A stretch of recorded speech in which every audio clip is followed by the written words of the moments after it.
Previously on Alan Wake, Alice has been kidnapped. Alan, please help me. Alice? You'll do exactly what I say if you ever want to see your wife again. I can't tell anyone except my agent Barry. Damn it, Barry, they'll kill her! You're my best friend, and I'm worried that you're not right in the head. The ransom is a manuscript I supposedly wrote that's coming true before my eyes. It happened just the way it was on that page. So dark. I have found only a few scattered pages. I want the entire manuscript. The deadline is in 2 days. I found Mr. Wake's pages. Good girl. How the hell did she get her hands on the manuscript anyway? I don't know. She's resourceful. I told you you were too hard on her. Listen, I found out all sorts of interesting stuff while I was digging around. Yeah. Mr. Wake, it's Sheriff Breaker. We have an FBI agent here, Agent Nightingale. FBI? He's anxious to see you. You'd better come to the station. Okay, I'll be right over, Sheriff. Let's make this quick, huh? Help you folks? Name's Randolph. I'm the manager. We're looking for Rose. Works as a waitress down at the diner. Rose, sure. Nice girl. Who wants to know? I'm Alan Wake. The writer, huh? I heard on the radio you were visiting. Well, I'll show you her trailer. That Rose, she's a nice girl. Always pays her rent on time. As I was saying, Al, I found all sorts of weird stuff from the local newspaper's archives. This place is crazy. Disappearances, mysterious deaths, urban legends come true, and get this, most of this stuff takes place around Cauldron Lake. Well, you ain't wrong, mister. The Indians thought the lake was a doorway to the underworld. I'm the God-fearing type myself. I don't hold with that sort of thing. Yeah, okay. Anyway, there was an island there owned by a guy called Thomas Zane. Now, some of the articles I found about him make him out to be a famous writer, but I ran a bunch of searches, couldn't find a single thing he wrote. Zane was heavily into diving, so much so that the place came to be called Diver's Isle. But the volcano under the lake erupted in 1970, and Zane went down with the island.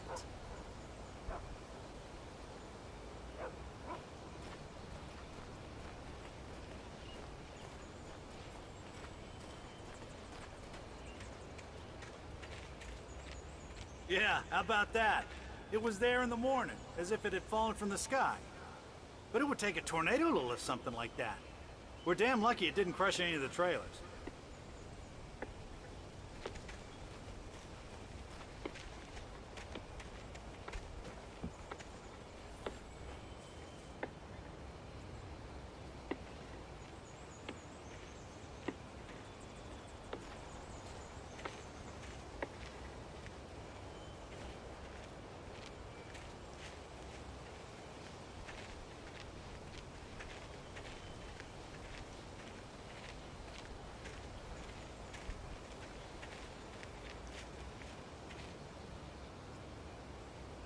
It gets better.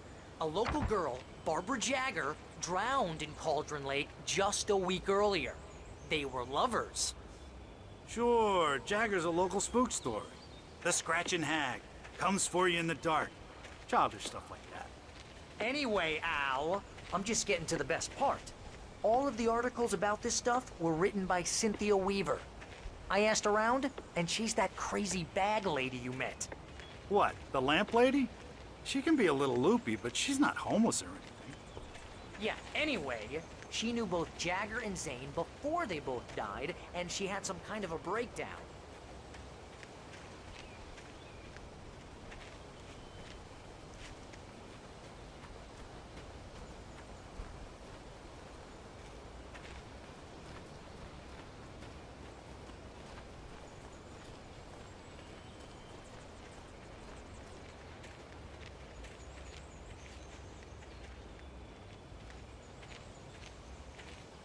Well, mister, this here's Rose's trailer. You mind me asking what you want with her?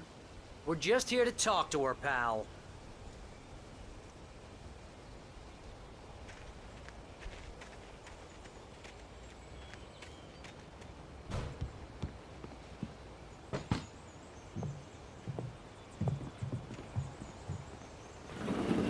Welcome to...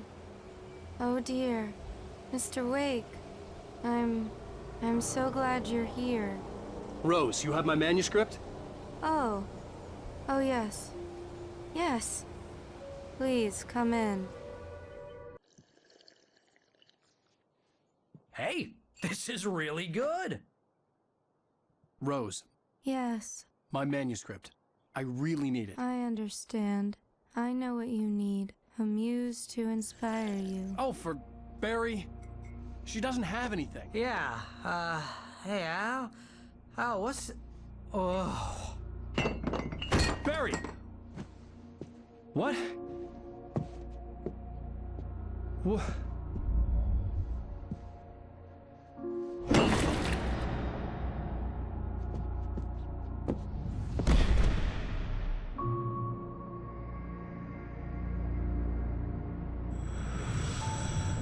It's coming for you, hiding in my barber's skin. I'm too weak to stop it. You must turn the lights on. I promised I'd come visit you and your lovely wife. You must finish what you started. I insist. You must turn the lights on. Turn the light on. Back to work, boy.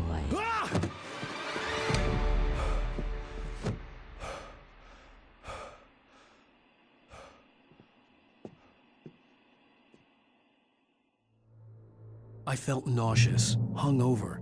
Only anger kept me going. Rose took a day from me. I had less than 12 hours left to meet the kidnapper. All I could do was get Barry into the car, work something out once I got on the road. Welcome to the Oh Dear Diner. What can I get you today? Coffee?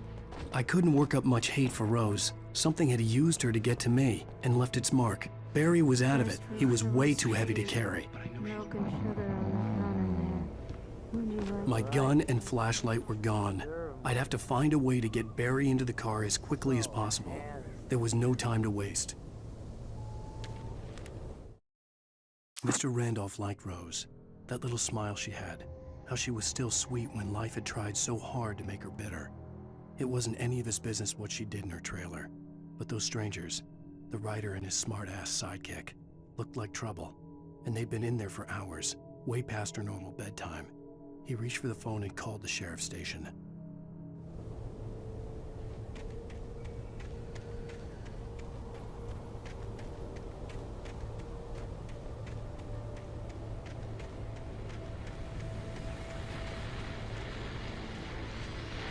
I just stepped outside to catch a breath of fresh air. Let me tell you, the weather's getting heavy.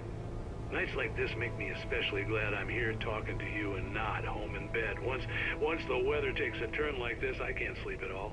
It's all tangled bed sheets and dark thoughts, punctuated by the occasional plunge into nightmare. Is it just me? Well, perhaps it is.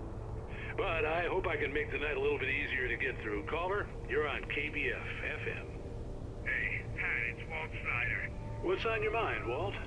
Well, I ain't the way you are, but, well, I can't sleep either, you know?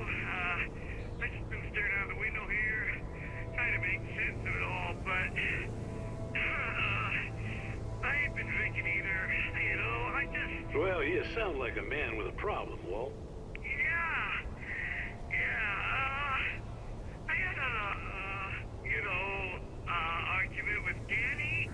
You know Danny, and, then I got in trouble with the law, you know, and, I'm just, well... I heard something like that, Walt.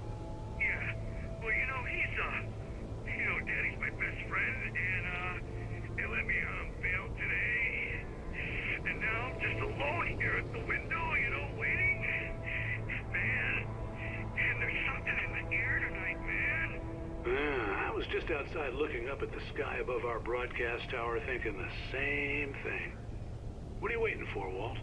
I don't know. You know, something's gonna happen. You know, I think I better go. Well, Walt, maybe... No, thanks, Pat. Well, good luck to you, Walt. Hang in there. Let's take a little break, folks. This weather's really something else, huh? How can I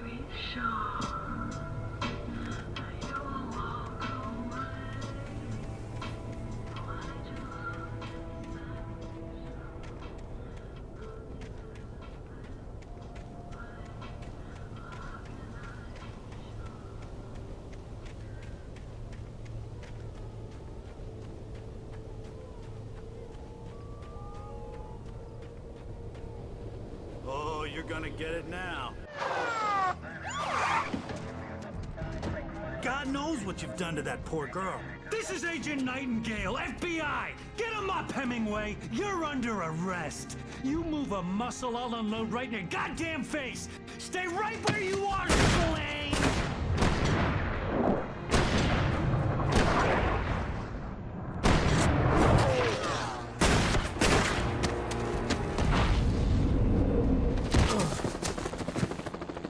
What are? I'm standing right here, you goddamn maniac!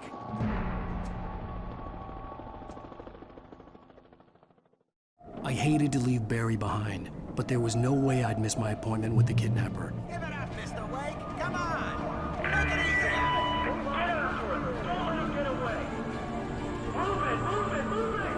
Let him get away!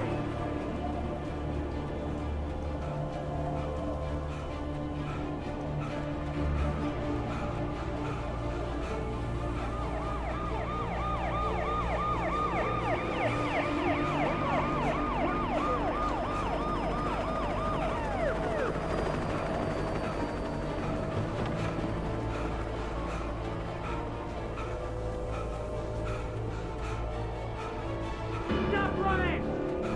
There he goes! Okay, man. Keep your eyes peeled. He's gonna try to make it through here. Keep looking. Oh, damn. Fan out! Stop! Get away! I'm on!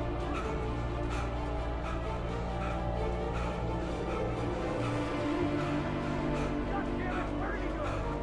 Away!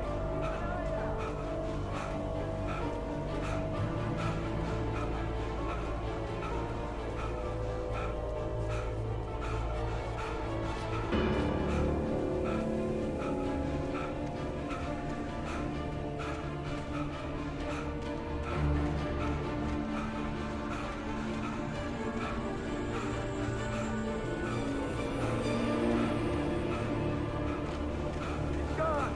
Come on, guys! We need to head him off!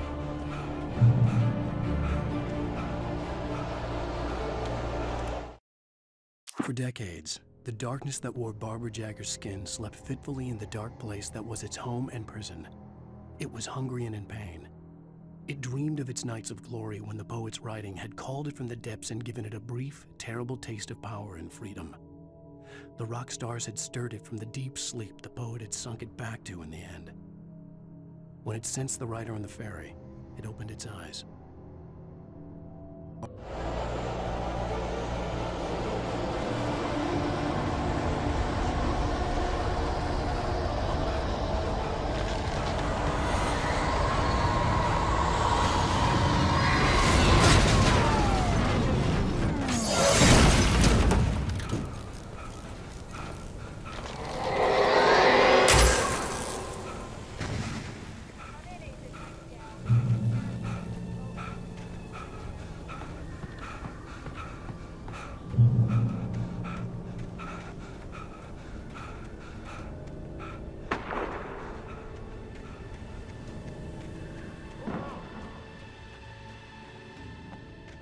Search the area!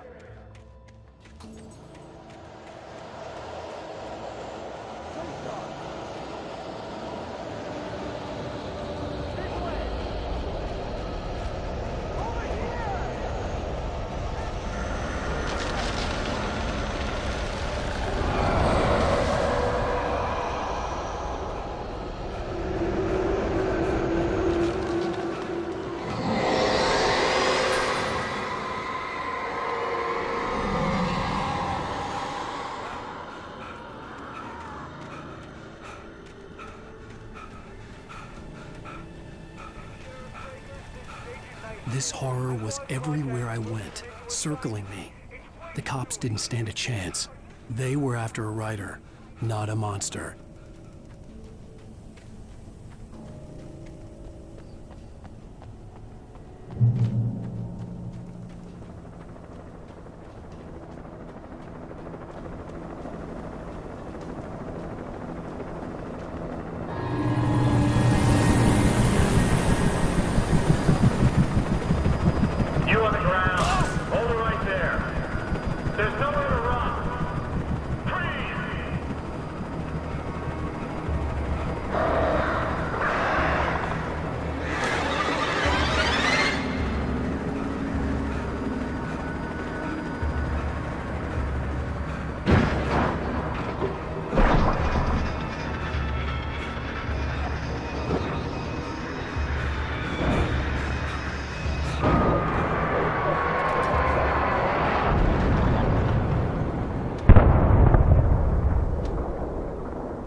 This is Jane. Mulligan, Thornton, come in. Over. Thornton here. Jane, we got both Wheeler and Rose in custody. They didn't put up a fight or anything. But anyway, hey, what you do? Come on. Sit down and give me that. Jane, Mulligan here. Over. Go ahead, Mulligan. Over. We got Wheeler and Rose here. Wheeler's drunk or hopped up on something. Speaking of which, that Fed had a pretty distinctive whiff of Otis Scotch about him, if you know what I mean. Over. I don't have anything on that, Deputy Mulligan. Over. Well, whatever. Anyway, Rose is just being plain weird here. You better get Doc in to take a look at both. Over. Gotcha.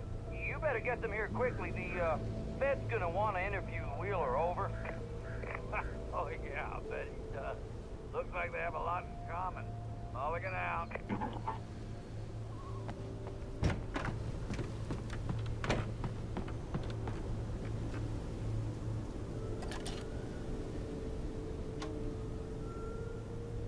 I could see the lights of the radio station in the distance.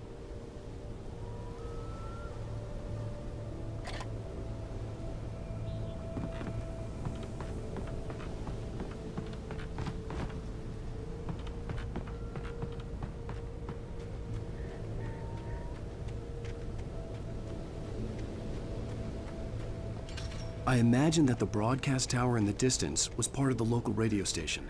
Maine seemed like a decent guy. Perhaps he could give me directions to the coal mine.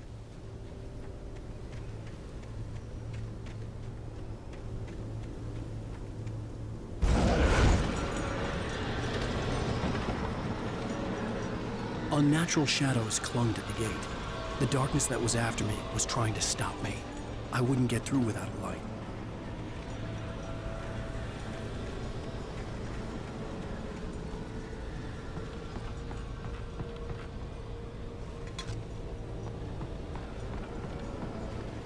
There was no power to the searchlight.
took me a moment to recognize the flashbang grenades.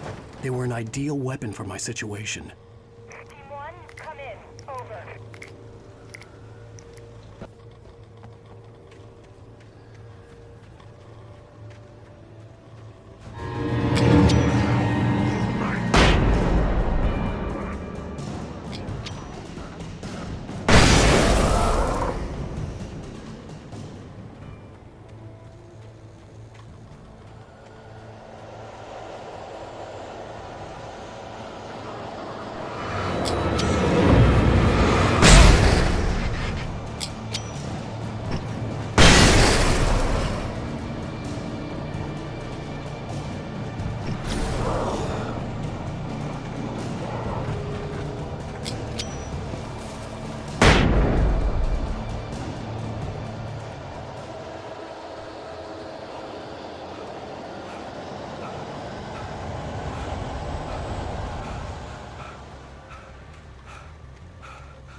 And here's another call.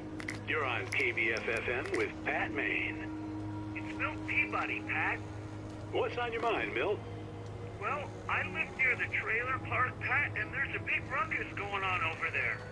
Well, that's just up the road from me, too. What's going on, do you know?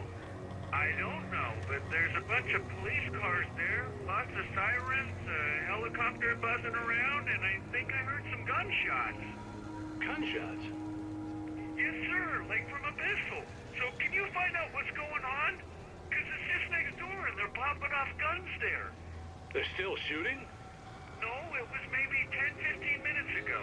It sounds serious, Pat. I'm telling you, it don't sound like no party. Well, I'm certainly going to give the station a call, Milt. Okay. You'll hear it here as soon as I hear from them. Okay, thanks.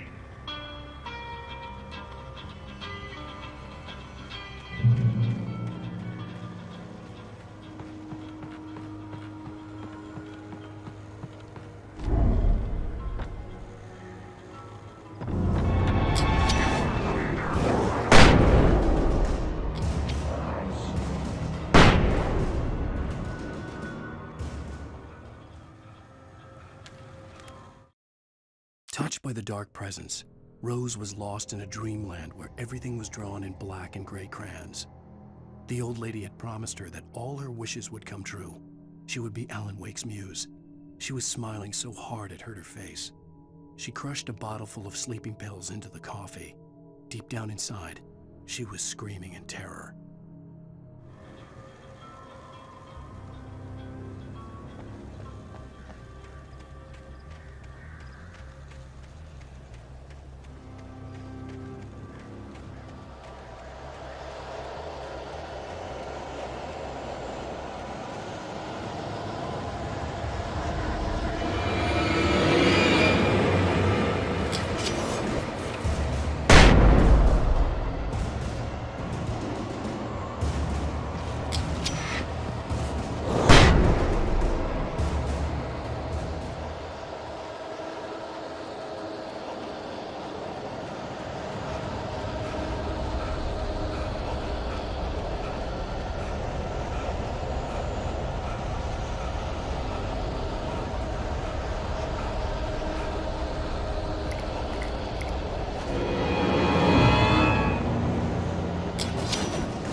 Maine could lend me a car to get to the coal mine.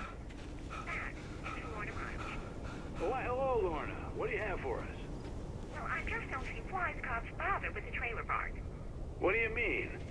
It's a trailer park. Of course you're going to have trouble with a place like that.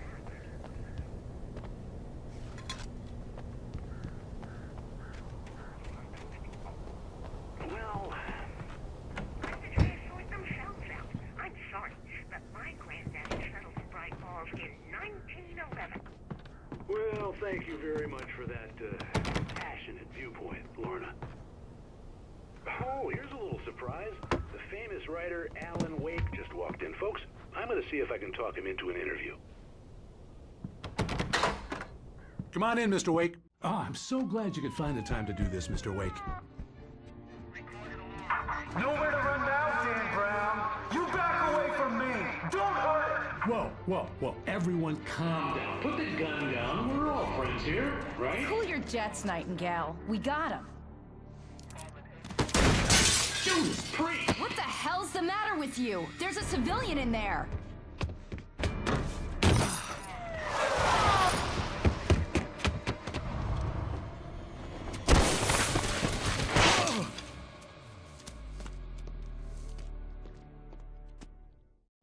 I'll get you yet, even if it kills me. You hear me? You hear me, H.P. Lovecraft? I had fallen off so many cliffs it was ridiculous. That's what you get for naming a book The Sudden Stop. It was probably good I hadn't had the chance to tell Maine where I was going. I'd have to lose the cops and find my own way to the mine. Nightingale stared through the broken studio window into the dark woods. He turned around, started to walk out, but Maine grabbed his arm. "Young man, you almost shot me. You don't shoot off rounds at people like that. What's the matter with you?" Nightingale shook his arm free, marched out. His cheeks burned with rage and humiliation.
There was no sensible reason for the power company work lights to be here. It was almost as if they'd been left for someone like me to use.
Sarah trusted her gut, and her gut said Agent Nightingale was an asshole.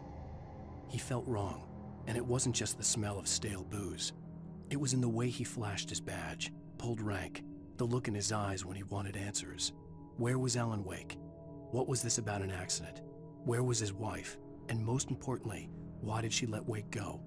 He wouldn't answer her questions. Federal business was all he'd say.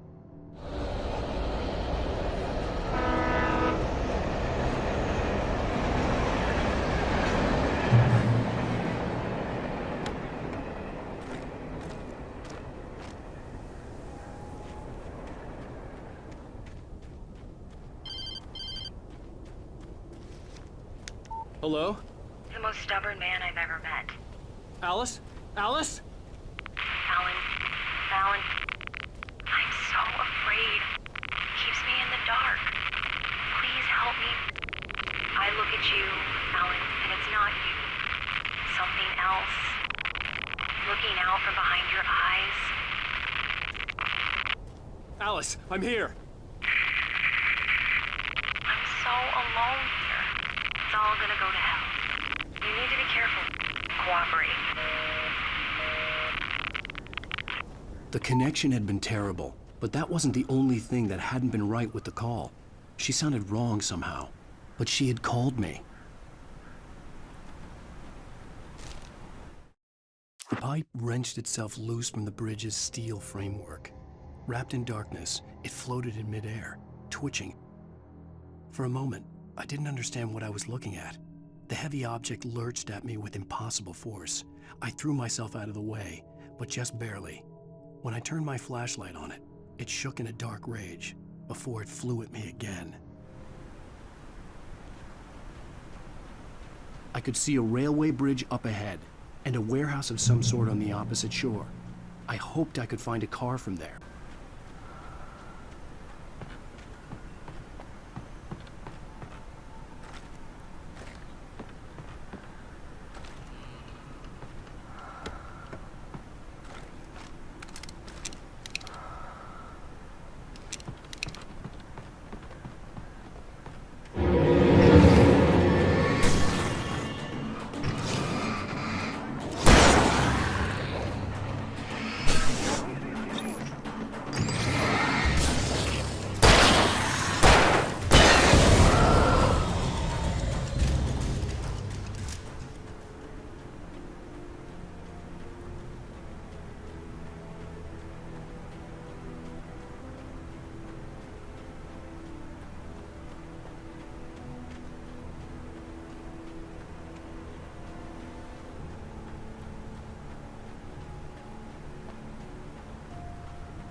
That was pursuing me was growing stronger, and it was taking over everything in its path. What the hell?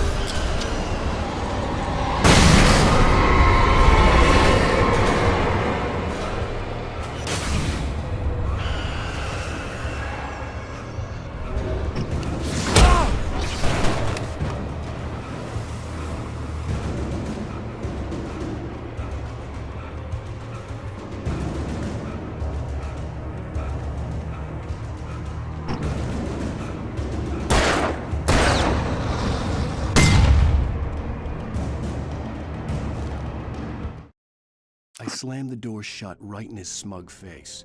He pleaded for me to open the door. True to form, the asshole actually thought I would obey. I had no sympathy left, no guilt either, not for him. I took a moment to savor the scream. I bet I had a smile on my face. It was all that I had time for. The dark presence was inside the lodge with me.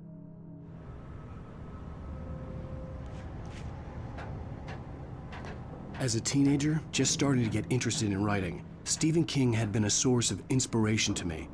I thought about all the inanimate objects that had come to life in his books. No one is safe in a good horror story. Certainly not the protagonist. That's what makes them fun. This was anything but. The darkness could possess anything, and it was getting closer.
The darkness surged towards me, sucking everything loose from the ground into its depths, tugging at my clothes. I saw the flare the kidnapper had dropped and threw myself towards it just as I felt my feet leave the ground. The darkness embraced me with the force of a tornado. Somehow I managed to light the flare. The darkness roared and cast me away. I fell toward the dark waters of the lake far below.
I had never been this glad to see the sunrise.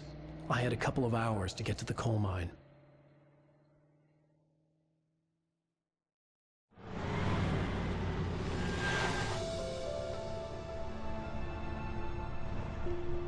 The coal mine wasn't far now.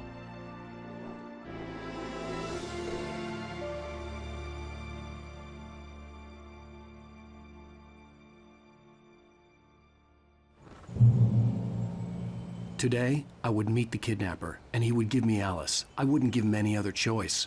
A drowning man will clutch at a straw.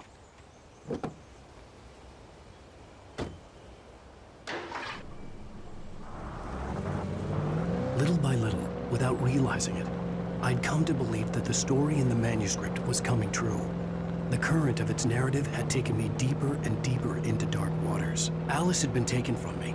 Barry was probably in jail. I was a fugitive from the FBI. The whole world taken over by the dark presence was trying to destroy me. It all felt real, but it matched a textbook case of insanity.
This is Pat Maine, and you're listening to KBF-FM. Folks, I want to apologize for kind of abandoning you to that looping music track last night, but I was detained. You see, I encountered a big-shot G-man with an itchy trigger finger who could use a lesson in manners and a boot in the ass. Not necessarily in that order either. Now, folks, I know I'm not being very informative here, and I apologize for that.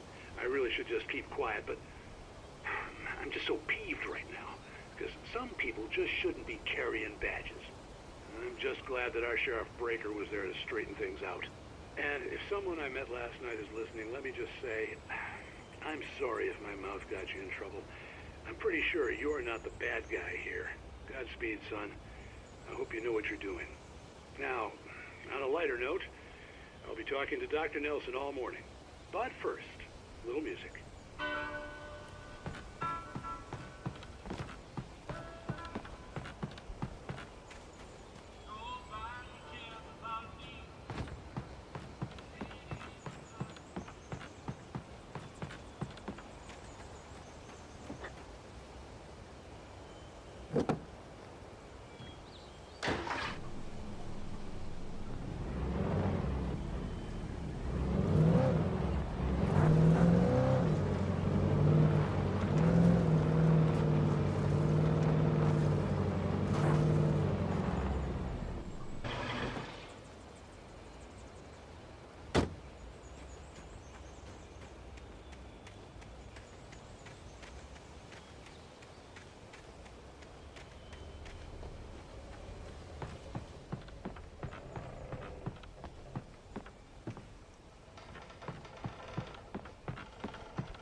Mott, spying on the writer on the ferry had been a disappointment. His boss had made Wake out to be something special, but Mott hadn't been impressed. He'd gotten a good long look at the wife, though, and he liked what he saw. Mott had fantasized about goading Wake into a fight, but it hadn't happened. Still, he'd get his chance to see if the writer had anything in him. He'd been promised as much.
I was early. I was supposed to meet the kidnapper at noon in the main building. The coal mine was quiet. It was a museum now.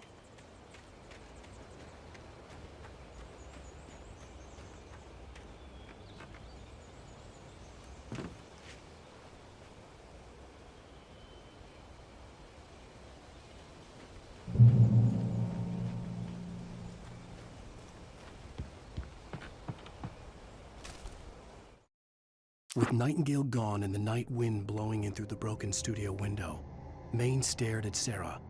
The sheriff looked away. Maine's voice shook with barely controlled anger. That boy's doing more drinking than thinking. I hope you know what you're doing, Sarah. He's got a sickness in his eyes. You take my word for it. He wants Wake for a reason, and it's not for anything good.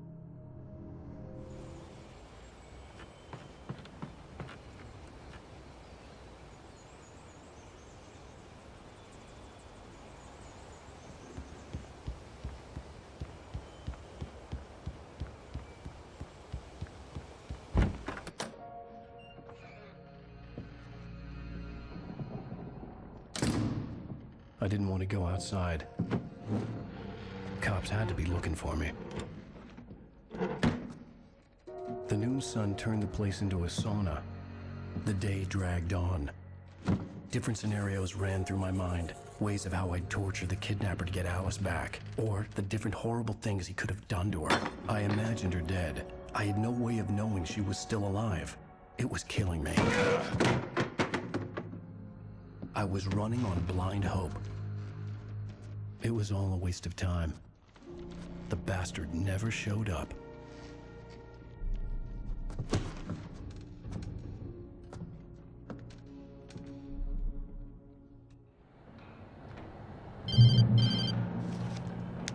Wake! Where the hell are you? Change of plans. You know where Mirror Peak is? It's a big mountain north of where you are. You follow the path from the mine, you can't miss it. There's a lookout point there. I'll be waiting. I'm through being jerked around by you. You want to see your wife alive? Because if you do, you better watch what you say to me. Do we understand each other? I want to talk to Alice. Yeah, and I want the manuscript. Don't keep me waiting, Wake. Hello? Hello! Ah! I'm gonna kill him! I had to get to Mirror Peak.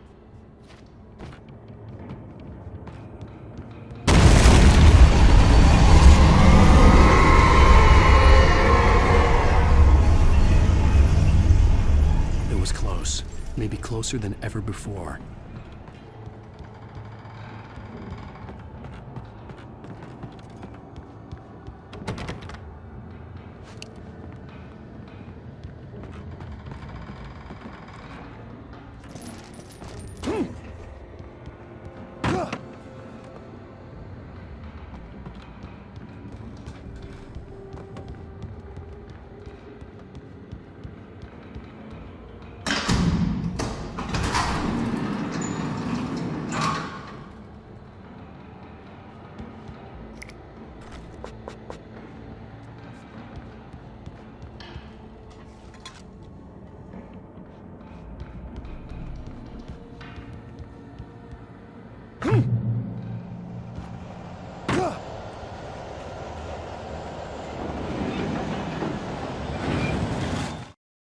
When Thomas Zane fell for Barbara Jagger, it happened fast.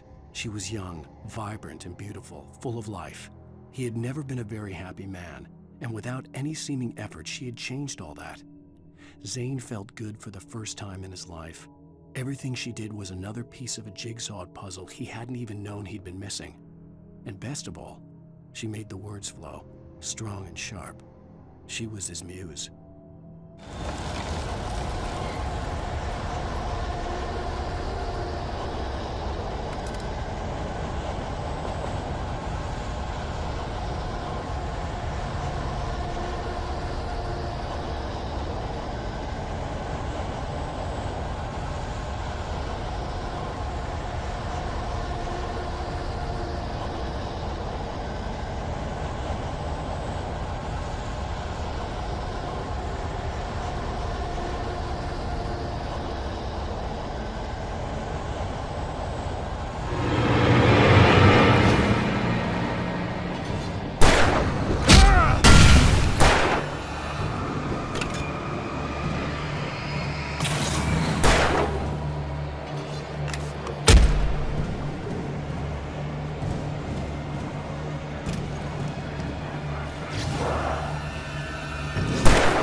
The only way to reach the hillside ahead was to go through the building. I had to find a way to avoid electrocution.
Some of the taken retained echoes of their former selves, but these were just the nerve twitches of a dead thing.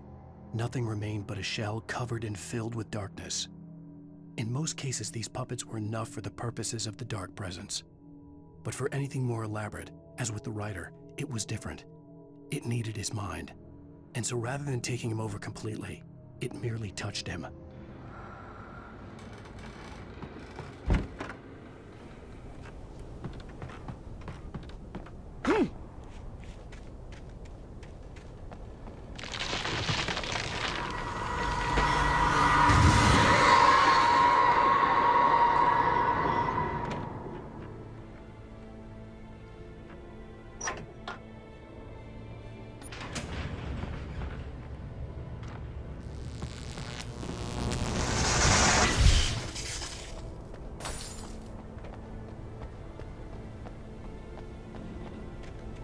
There was no way the flashbang grenades were standard power company equipment.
I stared through the bars of the jail cell.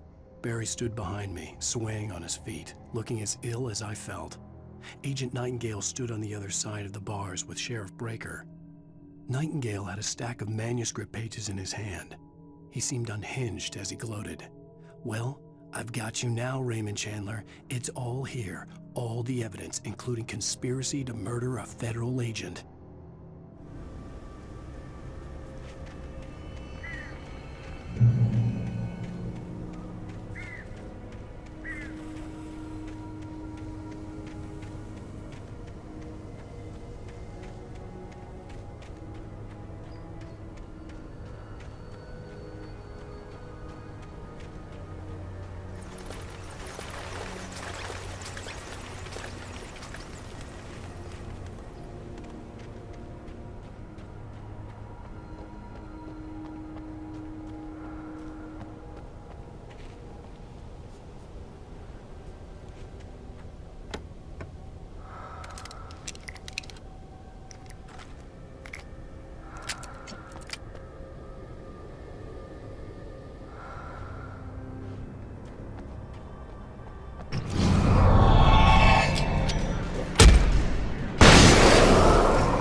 I had no real plan.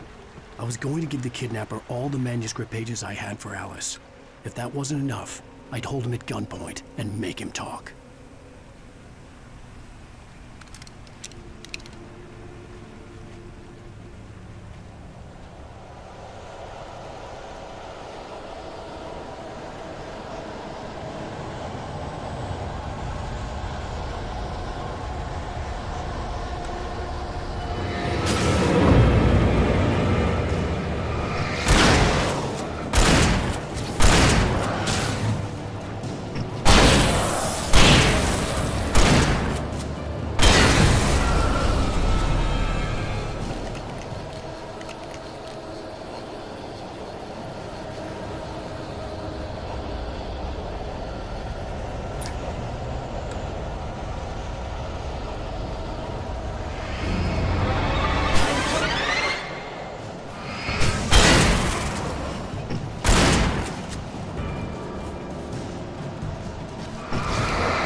dark presence was moving ahead of me in the same direction I was going. A cold feeling settled itself in the pit of my stomach. Was it going for Alice?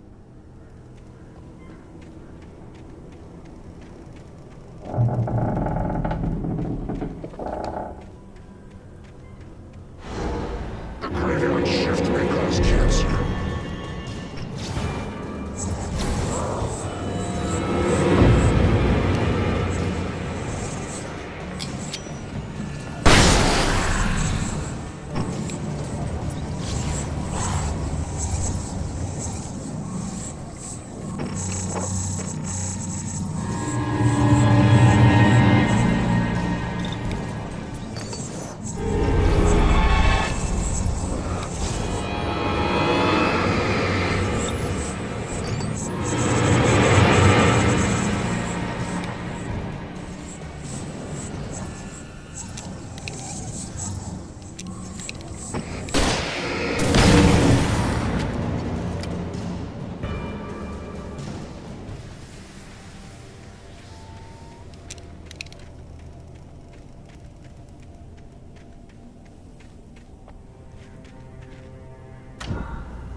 The place was dead, a ghost town.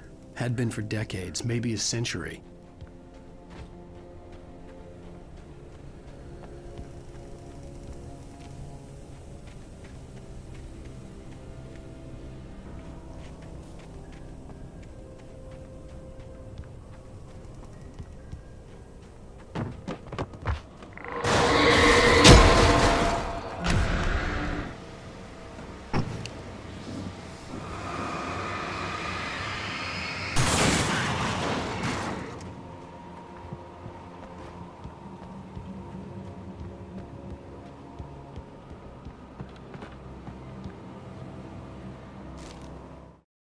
Things were never as simple in real life as in fiction. I had lost count of the times I had wished there'd be a clear reason for my writer's block. Something to fight, something to lash out on. There wasn't. I was filled with doubt.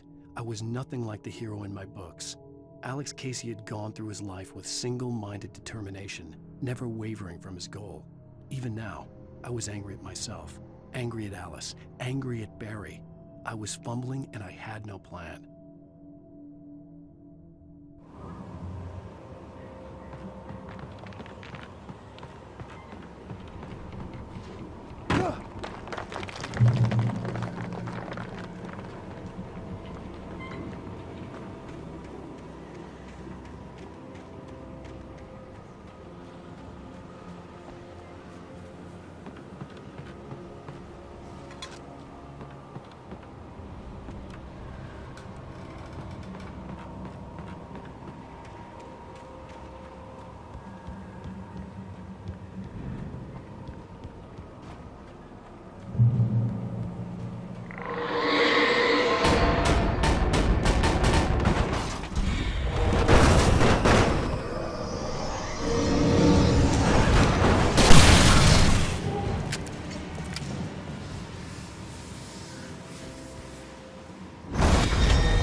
anything outside of writing is a struggle.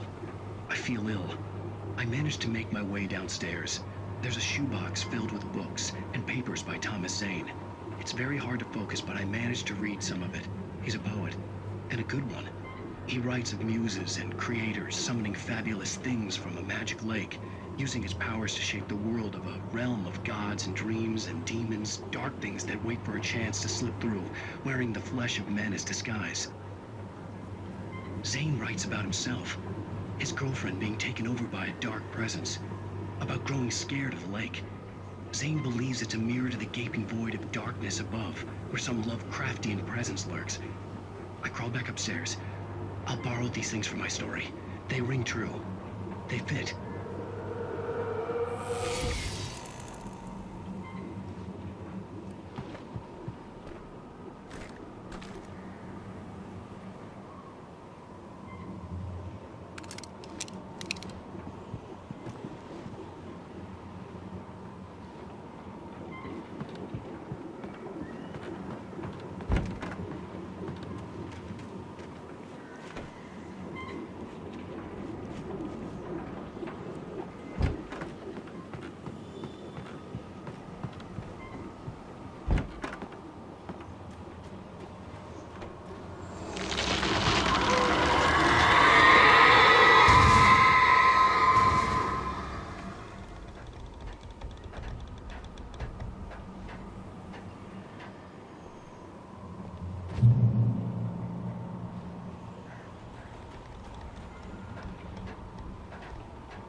The kidnapper had sent me a text. The message was full of spelling errors and insults. It was telling me to hurry up.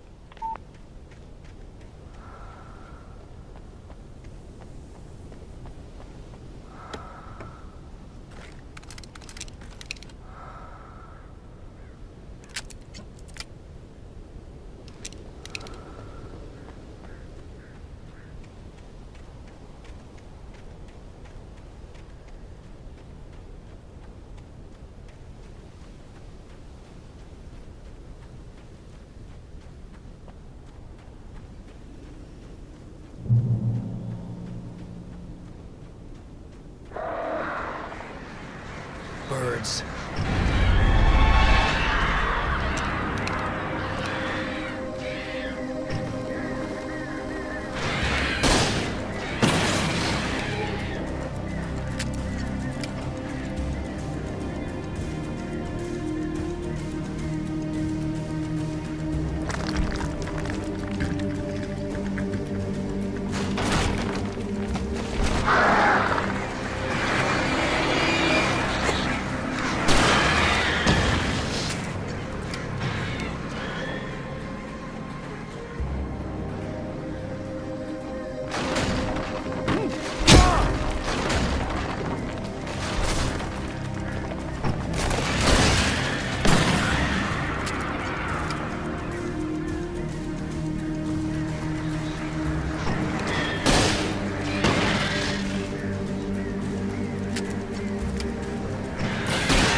Without warning, the headache stabbed at my brain.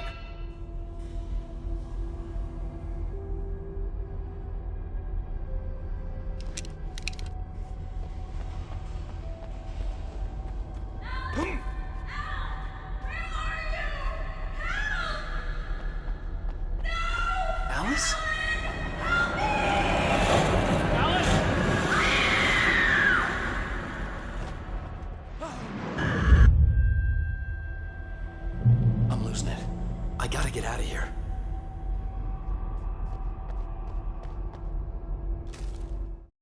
The hunters were big, thick-set men, confident and at home in the woods. They were feeling good, running on beer, ghost stories, and camaraderie late into the night.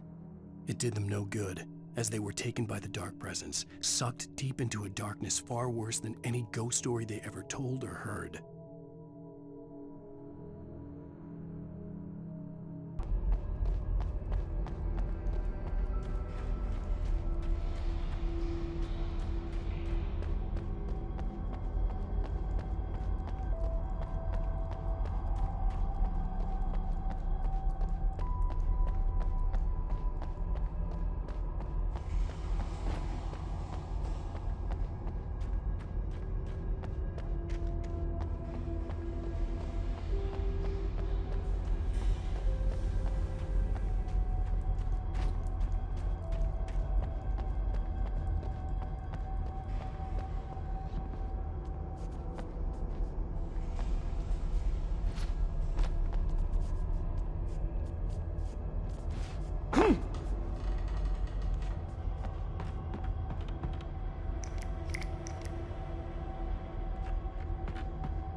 Even behind the closed doors and curtains of his grimy room at the Majestic, the local motel, Nightingale could feel the locals' eyes on him, the unrelenting pressure of their judgment.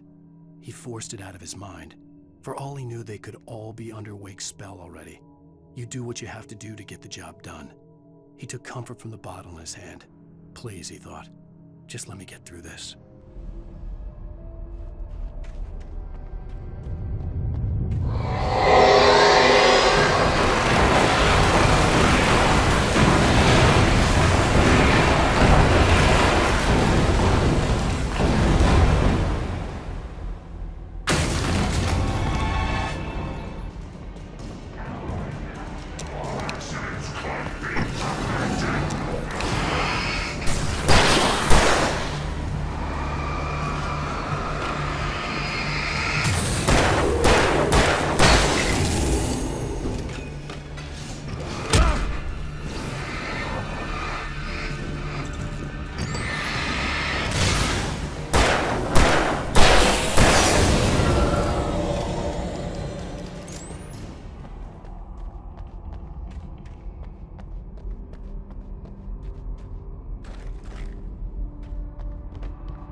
I'd have to make my way up this mineshaft in order to go on.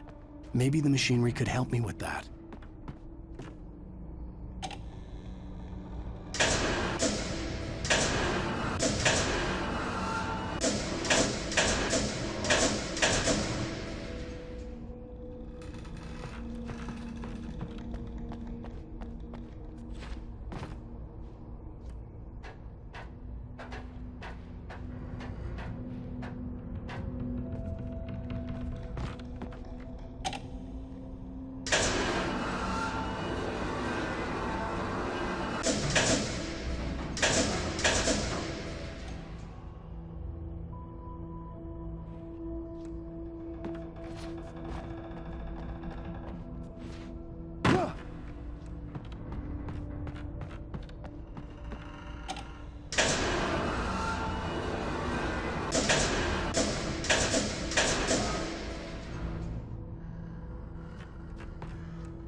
Lightning flashed behind the windows of Cauldron Lake Lodge. Tor Anderson laughed and held the steel hammer above his head. Nurse Sinclair was trying to calm him down without success. Tor grinned madly and shouted, "My hammer's up. Here's a friendly poke from Molnir, wench." He brought the hammer down with all his might on Sinclair's head. "We're on a comeback tour, baby."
Maud had checked all of Stucky's rental cabins. There had been no sign of the Wakes. It was dark when he'd found their car parked at the end of the road by Cauldron Lake. It made no sense. They must have taken a wrong turn, but there was no sign of them, and the car had been there for hours already. Frustrated, Mott stood on the rotten ruin of the footbridge that had once led to Diver's Isle before it sank beneath the waves years ago. The boss wouldn't be happy.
I could see Cauldron Lake. I thought I could make out the spot where the island and the cabin had been. There was a light near it. It had to be a boat.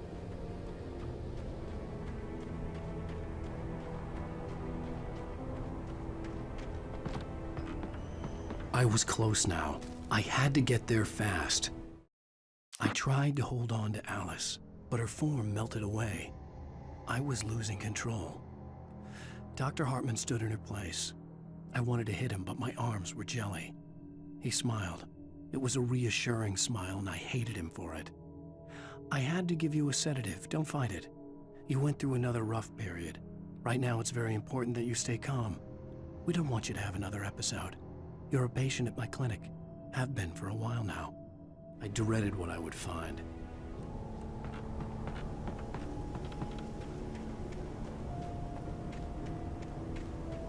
Wait!